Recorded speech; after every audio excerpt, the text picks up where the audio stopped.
Hello and welcome to Loud and Clear, a podcast dedicated to amplifying the voices of women in music. I'm your host, Olivia Adams, and this is our final episode before we take a bit of a break for the holiday season. I have so enjoyed being back in your ears this fall, and I hope that you have enjoyed our music history series on composers who happen to be women, and I hope that over the next few weeks, as we take a break from the podcast, you'll be able to go back to those episodes or catch up on the episodes and perhaps use them with your students in the new year as accessible music history introductions to the lives of some important musical women. So on today's podcast episode, we are wrapping up the fall, and I am about to slip into holiday mode. This season has been incredibly busy. The fall included my comprehensive examinations for my PhD, which was 3 weeks of written examinations and oral exams that took place in November. It included several conference presentations and masterclasses. I taught a course at the university, and I also taught my private studio. I took and passed my certification level for special music education through the Lotus Center with Dr. Erin Parks, not to mention playing in over a dozen music gigs and concerts leading up to Christmas. As my friend and fellow musician Katrina so beautifully said, concertizing is an occupational hazard for musicians this time of year. So once I sing my final of 4 services on Christmas Eve at literally the stroke of midnight, I am slipping into holiday mode and signing off from work, and that means signing off from this podcast for a few weeks. So I wanted to do this week as a sort of wrap up with some reflections and questions. I often love to journal and reflect during some of the downtime that I have between Christmas and New Year's. When the carols have stopped running through my head, I'm no longer emailing and organizing, and I get to take a break from reading and writing academic articles. I like to stop and reflect. Maybe you do too. I realize that this comes with a lot of privilege. As a teacher, my break aligns with the school or academic calendar, and I'm incredibly grateful for that time off. But I recognize that not all jobs stop on the week between Christmas and New Year's. But I hope that even if you're not able to get some holiday time in the next couple of weeks, that you're still able to find some moments of rest. One of the people that helps me do this is the author Emily P. Freeman. She is the author of The Next Right Thing book and host of the podcast by the same name. I have long been a fan of Emily's resources as they allow to, as she says, make space for your soul to breathe and determine your next right thing in love. I think it's the tagline, "in love," that makes me stop and ponder. Oftentimes, when we set New Year's resolutions and intentions, we fill our list with things to do, with shoulds. I should go to the gym. I should wake up earlier. I should practice another hour a day. I should, etc. That is not what my list of reflection questions is going to be filled with. I won't be encouraging you to add a long list of things to do. Earlier this year, as my students were doing run-throughs of their pieces in preparation for Music Festival, I noticed something consistent when I would ask them what they thought of their run-through or how it felt. They would usually say one of 2 words, good or bad. It was a binary. When I would prod them further and ask, what was good about it? Some of them would answer more specifically with a part that they thought they did particularly well, and sometimes they would respond with a feeling such as, I felt really confident, or maybe, it didn't go as well as I hoped, or even, I felt distracted. I would use these again as springboards, often with the phrase, tell me more. This phrase I learned from the famed radio host and best-selling author of the book Tell Me More, Kelly Corrigan. As a teacher, I can all too easily jump into what I call fix-it mode. I tell my students to do the thing I want them to do to make their music sound better. But by using a Tell Me More prompt, I can help them identify what it is that went wrong and help them figure out how to fix it. Does this take longer than me telling them what to do?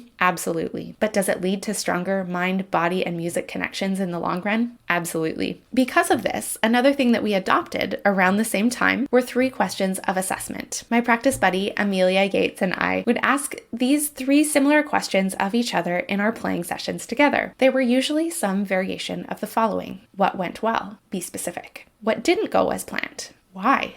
How will those two things inform your practice? I started asking my students these 3 questions as they were preparing for festival, and then again for recitals and exams, and so on and so forth, that I truly feel that these 3 questions of self-assessment have become part of our studio culture. Once more, it helped my students get rid of the binary, or at least for the time being, think about what happened in their music and why. And it helped me as the teacher to get out of the fix-it mode and encourage them to think deeper about their music. So what I learned from Kelly Corrigan and my music buddy Amelia is, as a teacher and as a musician, I'm learning to ask better questions rather than give answers. So another way that we incorporated reflection into the studio this year is I had my students fill out all about me pages. And lots of my colleagues do this at the beginning of the year, and it usually helps students to think about what it is they want to learn that year. So some questions that are on my all about me questionnaire, and it's really cute and it's graphic. I can link to it in the show notes and you can download it and use with your students. But I have them list 3 things that they're good at.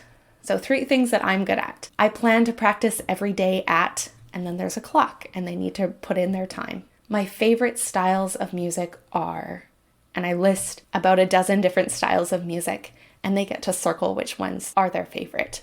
I would like to do more of blank at my music lessons.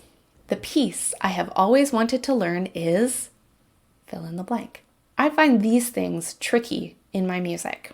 So these questions help them do a few things. They identify things that they're good at. They let them set an intentional time to practice. Does it always go as planned? Of course it doesn't, but it gets them thinking about it. It lets me know what they want to do more of or prioritize in their music lessons. And it also lets me know things that they find difficult that they want to learn. And I love that it lets me know what their favorite kind of music is and maybe something they want to learn. Now, oftentimes, for the most part, there were students that put pieces that were very, very, very tricky and well above their level, but it got them thinking about the styles of music that they like, what they enjoy, and it helped to set intentions for the semester to come. And so I use these as a launching pad for when planning for my students' repertoire, as well as I will go back to these as I'm planning for semester 2 and as we start to pick their festival pieces. The second thing that I have intentionally sought to learn about this year is how to incorporate fun into my studio culture. One of my favorite books this year, which I listened to on an audiobook, was called The Power of Fun by Catherine Price. And it is one that I highly, highly recommend to anyone, especially if you are looking for more fun and less mindless scrolling on your phone this coming year. In her book, Price talks about the 3 elements that are essential to experiencing what she calls true fun. A fun that engages all of us. A fun that isn't passive. The 3 elements that are essential are playfulness, connection, and flow. Since listening to Price's book, I have been thinking about how I can incorporate playfulness, connection, and flow into what I do with my time off, but also how I can create an environment for fun and learning to happen within my music lessons. Now, there are seasons in which we are poised to get things done, and there are things we need to do, such as practice run-throughs for our performance in music festival. But I have found that as my student body gets younger and younger, as my older students graduate and I welcome new ones in, I've learned that I enjoy and they enjoy lessons more when elements of playfulness and connection are present. While I cannot make anyone have fun per se, I can provide elements and the environment for fun to take place. Here are a few ways that I'm learning to do that. An example of playfulness. Games. This year, I purchased some simple rhythmic and finger number games from Anne Crosby Godet at Musical Discoveries. These are learning in disguise, but my students love playing the board game Funny Farm, practicing their metronome skills by playing along to the metronome with cards from TikTok Tap games, or reviewing their finger numbers and hand position with the game Flashy Fingers. These games were inexpensive to purchase, and I printed them off on cardstock, and away we went with games in lessons. I would say that by and large, these have been a huge hit in the studio. Although some of my students have seen through the mask of games, and one of them even told me, "Your games are just learning in disguise." Well, yes, they are.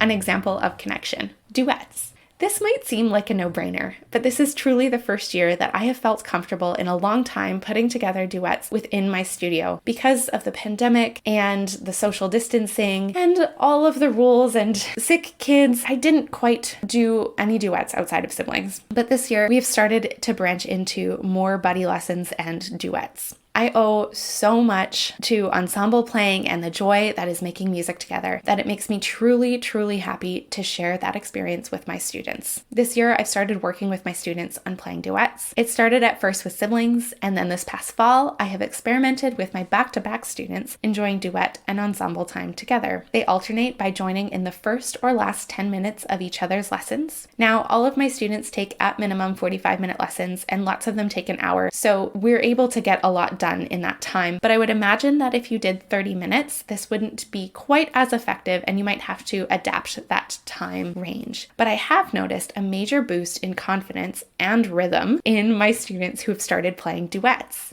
A highlight of my week is 2 students that come on Wednesday evenings, and they're learning a piece by Francis Bolotis titled Winter Fun. It is the most preparatory duet, but they could get it in a week, and it was a quick win and connection that I was going for. 5 minutes into their first session together, one of them turned to the other and said, "Hey, this really is winter fun." And then they giggled. They even decided that they would like to do a duet titled You and Me by Joanne Bender for Music Festival. They picked it themselves. Are duets more preparation? Do you have to manage a little more? Do you have to get your arranging hat on a little more often? All yes. But I hope that the connections that students are making in their music lessons help them feel like they are part of a wider community of musicians.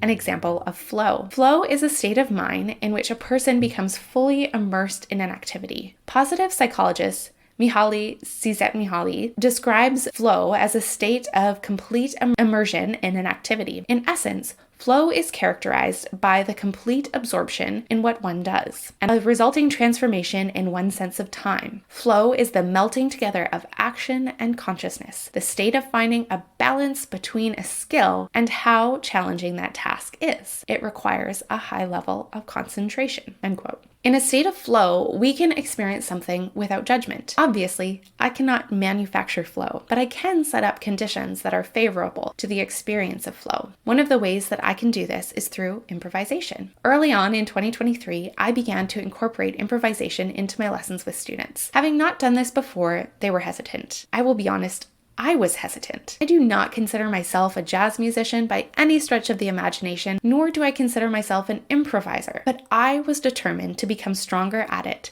and develop my own skills. As a former high school music teacher used to say, creativity is a muscle, you have to work at it. Improvisation looks different from lesson to lesson. With my intermediate students, we like to use Forrest Kinney's pattern play and the idea of pattern, which is often a certain mode, and then vacation, another mode. They start really easy in 5-finger patterns, and then they work up from there. With some of my younger students, we might use call and response with question and answer phrases. With my advanced students, I will often give them a chord progression and a set of prompts, such as deciding on key, mood, time signature, or style. These days, we've been using Christmas tunes as improvisational prompts, and I love the creativity that I'm hearing. Some of my students hesitate, but I find that if I play along with them and give them a set of notes to improvise on, and if I keep the beat and we repeat this pattern, they begin to break out of their shell a bit more and learn to take some musical risks. One of them even said to me last week, the more we do this, the more I feel that I can flow with the music. Bingo. Another one of my students told me early on, I don't think I can do that. I'm not creative. I'm not an improviser. After working at it, she said, I take back what I said. I think I am an improviser. Improvisation in the studio can allow students the space to explore creatively, take musical risks, and sometimes experience flow.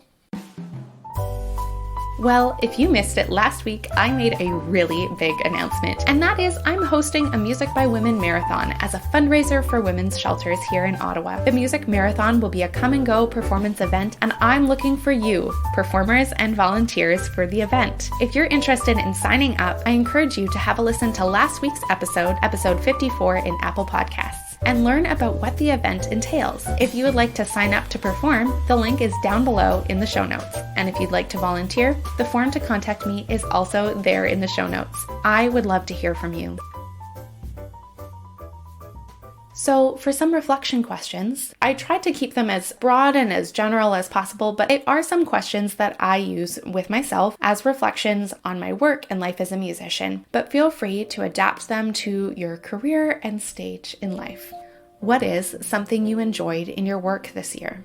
What were aspects about it that you enjoyed? What feelings came up for you when you think about that enjoyable experience? Is this something that you can recreate or replicate this year?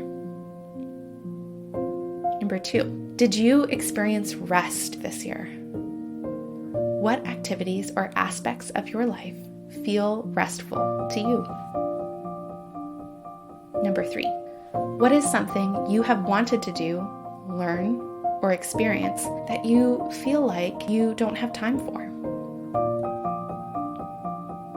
Number 4, what seasons or times of day do you experience more creativity?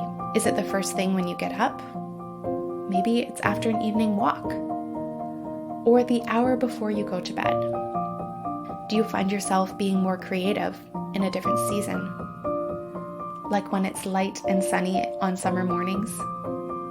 Or perhaps curled up and cozy by the fire in the winter? If you could create your ideal work schedule without any prior obligations or commitments, what would it look like? How much would you work? When would you work? What elements of your work would you include? Number 6, what is a part of your work where you experience playfulness? Is it engaging in games with your students, making up lyrics to songs to help learn rhythm, or is it improvising?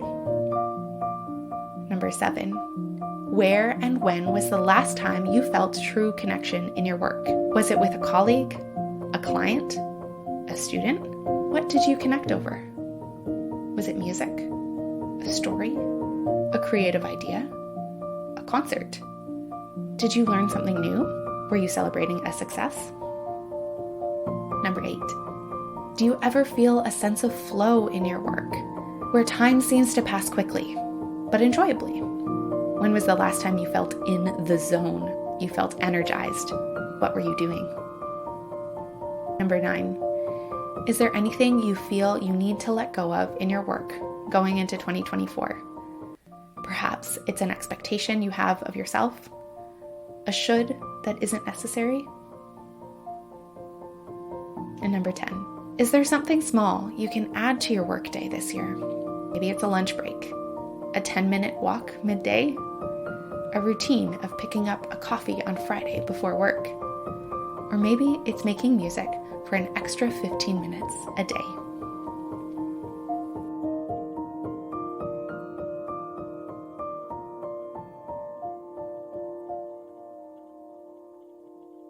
Notice that with these questions, I wasn't trying to get you to fix anything or add anything other than something small that you can add to your workday this year. But otherwise, we were looking to reflect. You don't need more things to do. We already feel like our to-do list can be endless. And especially, this is a challenge when you work from home like I do, and your morning commute is about 10 steps to the office, and you feel like work keeps you there. So as we begin to wind down for the year and welcome the winter solstice, take some time to reflect. I hope that these questions prove to be a helpful guide wherever you might be on your journey.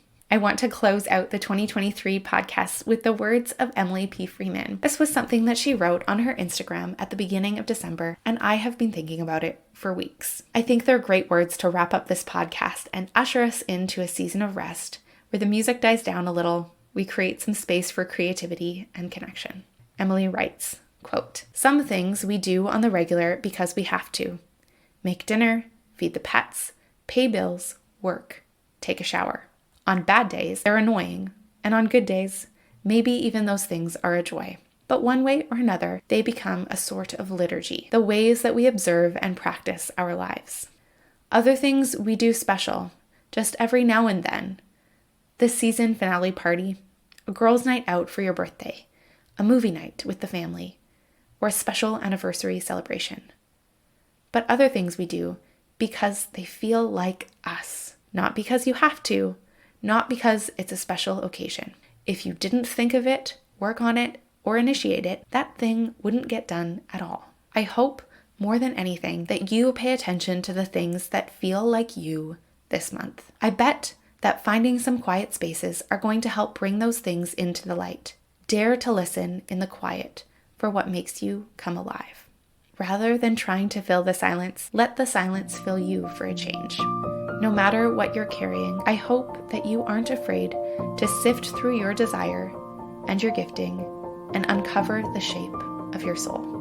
End quote. So friends, do something that makes you feel like yourself this week. Identify the things that make you feel alive. Create some space for silence and reflection, and may you enjoy the joy and peace that this season has to offer. My name is Olivia Adams. This is Loud and Clear, and I will see you next year. Bye for now.